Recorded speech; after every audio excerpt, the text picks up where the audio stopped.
Gigs siapa nih yang sekarang olahraganya suka main padel? Kalian beneran olahraga atau cuman buat happy-happy aja sama teman-teman kalian? Sekarang lagi menjamur lapangan padel di mana-mana, terutama di Jakarta ya. Kayaknya tiap bulan ada aja lapangan padel yang baru buka. Udah gitu selalu full. Aku sampai susah nyari lapangan. Gila ya, semua orang bener-bener terpadel-padel. Tapi kayak gimana sih awal mulanya padel ini tercipta? Terus perkembangannya dari tahun ke tahun tuh kayak gimana? Kalau penasaran, nonton videonya sampai habis.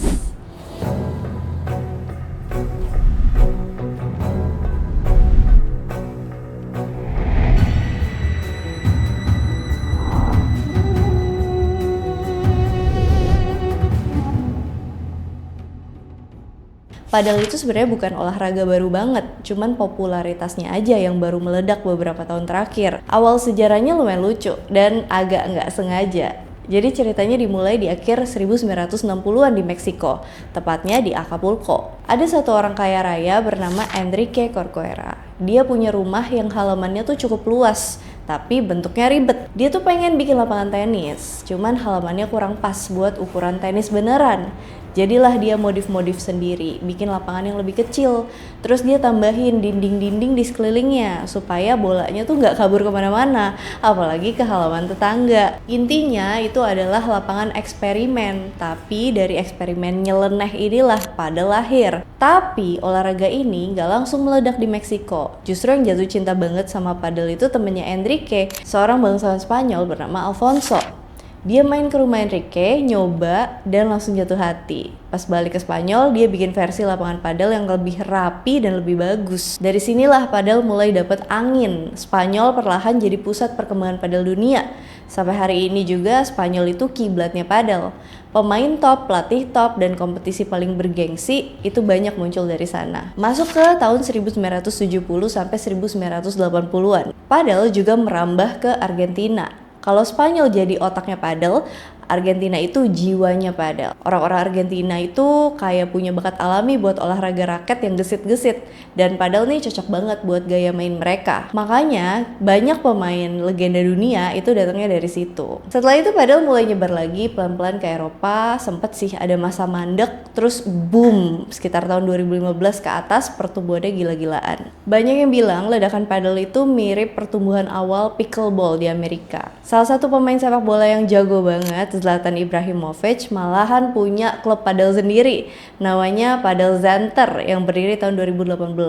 Zlatan juga punya toko Padel Store. Klub Padel Center sekarang udah ada di banyak kota di Swedia. Di antaranya ada di Stockholm, ada di Jönköping, Skövde, Örebro, Uppsala, dan ada juga di Milan di Italia. Kalau di Asia itu lebih lambat sedikit, tapi begitu masuk langsung ngegaspol.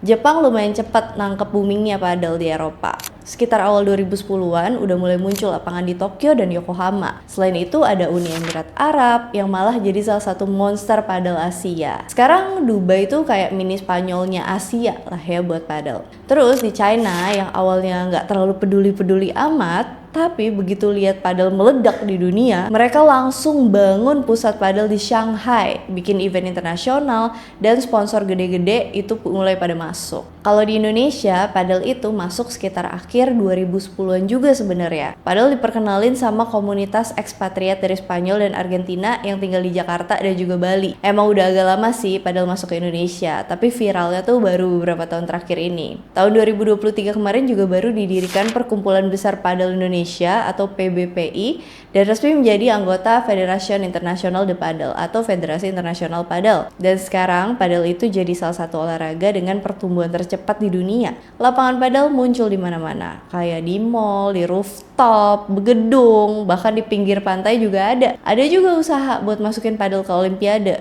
dan ya mungkin tinggal tunggu waktu aja kali ya. Terus kenapa sih namanya padel? Jadi awal katanya itu sebenarnya dari bahasa Inggris, yaitu paddle, artinya dayung atau alat pukul datar. Kata ini udah lama dipakai dalam olahraga lain, misalnya paddle tennis di Amerika. Waktu itu, Enrique Corcuera ngedesain raket yang tanpa senar, bentuknya datar dan solid, mirip kayu buat dayung, atau agak-agak mirip sama raket tenis meja. Karena itu, orang-orang nyebut permainannya terinspirasi dari paddle tennis. tapi dengan aturan baru dan lapangan yang dikurung tembok. Saat olahraga ini masuk ke Spanyol, orang Spanyol kesulitan mengucap paddle dengan lidah mereka. Ujung-ujungnya kata itu di Spanish kan, jadi paddle dengan aksen di huruf A. Tapi di luar negeri biasanya tanpa aksen, cukup paddle. Ya maknanya sih tetap ke benda alat pukul yang datar. Karena raket paddle memang bentuknya solid kayak paddleboard kecil. Sebenarnya juga udah ada olahraga paddle tenis, tapi ini tuh beda. Orang sering salah kaprah karena namanya mirip. Paddle itu berkembang di Meksiko dan Spanyol, sedangkan paddle tenis dari Amerika. Mirip lah ya, kayak baseball versus cricket, saudaraan tapi beda culture. Nah sekarang kita ke peraturan dan perlengkapannya. Waktu Enrique Corcuera bikin lapangan padel pertama, aturannya tuh ya seadanya aja. Intinya jangan bikin bola hilang ke halaman tetangga, repot kan tuh. Tapi pas Alfonso bawa permainan ini ke Spanyol, dia mulai tuh ngerapiin sedikit peraturannya. Disinilah aturan baku pertama muncul. Ukuran lapangan, tinggi jaring, jenis dinding, cara servis, semua tuh mulai diformalkan. Tahun 1974, Alfonso bikin lapangan padel resmi pertama di Marbella Club. Disinilah para bangsawan, selebriti, dan sosialita Eropa mulai pada main padel. Dan karena mereka punya banyak koneksi, olahraga ini naik daunnya tuh lumayan cepat. Masuk di tahun 1990-an, padel udah cukup besar di Spanyol dan Argentina. Makanya dibentuklah Federación Internacional de Padel yang tadi yang aku bilang tahun 1991. Ini organisasi internasional yang mengatur turnamen, peringkat pemain, dan juga standar global. Kalau kamu lihat sistem peraturan padel yang sekarang kayak servis harus underhand, bola boleh mantul ke dinding setelah kena lantai dulu, skor sama kayak tenis, 15, 30, 40. Permainan standar itu double alias berpasangan, itu semua hasil perbaikan dari FIP. FIP juga ngurusin format turnamen kayak best of 3 sets dan tiebreak 7 point. Dan sekarang FIP lagi ngebut banget nih ngejar target supaya padel bisa masuk Olimpiade LA 2028 atau Brisbane 2032 sebagai cabang tambahan. Nah, di tahun 2013 lahirlah World Padel Tour atau WPT. Ini tuh bukan organisasi resmi negara, tapi liga profesional kayak NBA-nya padel lah ya. Mereknya kuat, turnamennya rapi, kualitas siarannya bagus, sponsor besar masuk, dan pemain top dunia diikat kontrak eksklusif. Masalahnya karena eksklusif itu tadi, banyak pemain yang terkunci cuma boleh main di WPT. Sementara FIP merasa tersaingi karena FIP tuh punya wewenang secara internasional. Jadilah drama VIP versus WPT. Kayak dua kerajaan rebutan pemain bintang. Tapi lagi nih, tiba-tiba tahun 2022, keadaan berubah dramatis. FIP bikin aliansi baru dengan Qatar Sports Investments, grup yang sama dengan yang punya klub sepak bola PSG atau Paris Saint-Germain. Dan muncullah Premier Padel. Kalau WPT itu glamor, Premier Padel itu super glamor. Hadiahnya lebih gede, venue-nya megah, marketingnya gila-gilaan. Premier Padel langsung jadi anak baru yang super tajir dan banyak pemain top kabur dari WPT buat main di situ. Ada drama hukum, ada saling sindir. Pokoknya tuh tahun 2022 sampai 2023 itu masa-masa sinetron padel yang seru. Akhirnya tekanan makin besar sampai pada 2023 WPT dan Premier Padel damai itu. Premier Padel ngakuisisi alias ngebeli WPT, terus dua liga itu digabungin. Jadi sekarang di dunia padel profesional tinggal satu liga global besar, Premier Padel, yang operasinya di bawah FIP dan didukung sama Professional Padel Association atau PPA. WPA ini adalah asosiasi para pemain pro yang dibentuk buat ngelindungi kepentingan mereka di dunia padel profesional. Setelah merger, pemain sekarang punya sistem ranking yang lebih jelas dan prize pool yang lebih tinggi. Tahun 2024 sampai 2025, padel literally pindah dari olahraga lucu-lucuan jadi olahraga big business. Nah, sekarang kita bahas perkembangan raketnya. Era awal di tahun 1960 sampai 1970-an, raket padel pertama zamannya Enrique Corcuera itu literally kayak papan kayu yang dibentuk bulat. Nggak ada lubang, nggak ada foam, nggak ada teknologi apapun. Baru deh di tahun 80 sampai 90-an pas padel masuk Spanyol, raket mulai dikasih lubang-lubang bundar biar bikin ayunan lebih ringan, aerodinamis, lebih enak pas waktu nge-swing. Tapi bahan utamanya itu masih kayu padat. Tahun 2000-an awal, produsen mulai pakai ethylene vinyl acetate foam polyethylene, dan fiberglass. Terus struktur raket jadi 3 lapis, yaitu core foam, lapisan penahan, dan kulit luar fiberglass atau karbon. Raket jadi lebih ringan, punya bounce yang enak, bisa beda-beda feel tergantung kepadatan busanya. Ini juga masa ketika bentuk raket tuh mulai bervariasi, kayak round yang cocok buat pemula karena ngasih kontrol yang lebih gampang, teardrop yang ngasih keseimbangan antara kontrol dan power buat pemain tingkat menengah, dan diamond buat pemain profesional yang butuh power maksimal. Raket dengan karbon 18K atau 24K itu cocok buat pemain berpengalaman yang ngutamain power dan juga presisi buat performa maksimal mereka. Kalau misalnya pemula, newbie gitu ya, atau pemain yang ngutamain kontrol, itu lebih milih raket 12K. Raket-raket sekarang tuh makin banyak mereknya yang punya kelebihan masing-masing.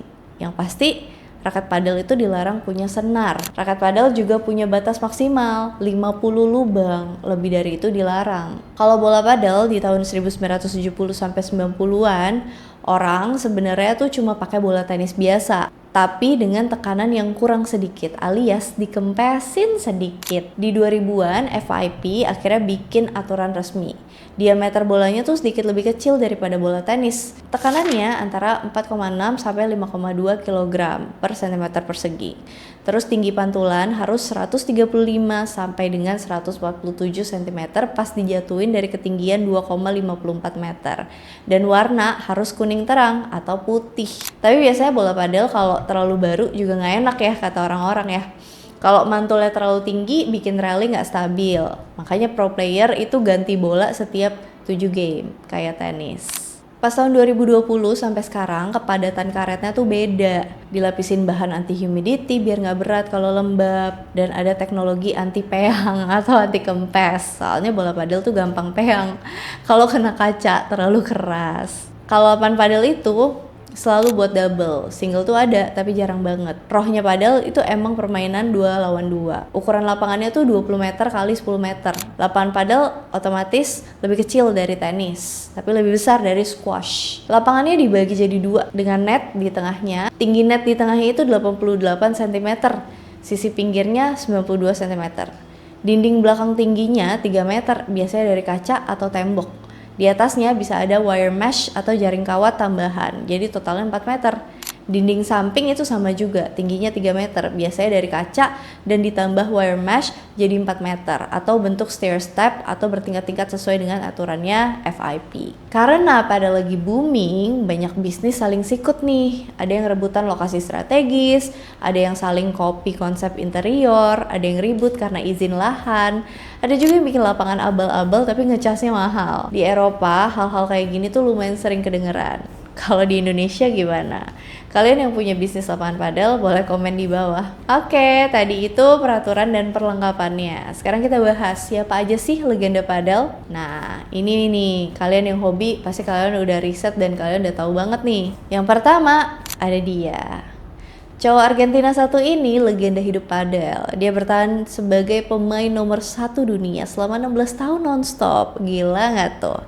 Gak ada di olahraga raket lain yang bisa nyamain konsistensi gila kayak dia. Kalau tenis punya Federer, Nadal, Djokovic, padel nih punya Bella. Dia bukan cuma jago, tapi juga digilai fans karena attitude-nya yang kalem dan juga rendah hati. Yang kedua ada dia, partner abadinya Bella. Duet mereka itu kompak, elegan, tapi mematikan. Juan Martín Díaz terkenal karena refleksnya yang gak masuk akal, bola yang mustahil bisa dibalikin ke lawan. Terus ada mereka. LeBron adalah pemain Spanyol pertama yang jadi nomor 1 di dunia, sementara Galan terkenal sebagai pemain dengan power paling brutal di generasinya. Gaya main mereka nih super agresif, cepat, dan juga mematikan. Pas LeBron dan Galan pisah, ini tuh kayak boyband bubar vibe-nya. Di 2023-2024 muncul drama kecil nih. LeBron performnya mulai turun, sempat cedera, temperamennya labil naik turun, dan publik mulai ngebully dia. Pada akhirnya mereka pisah dan para fans heboh.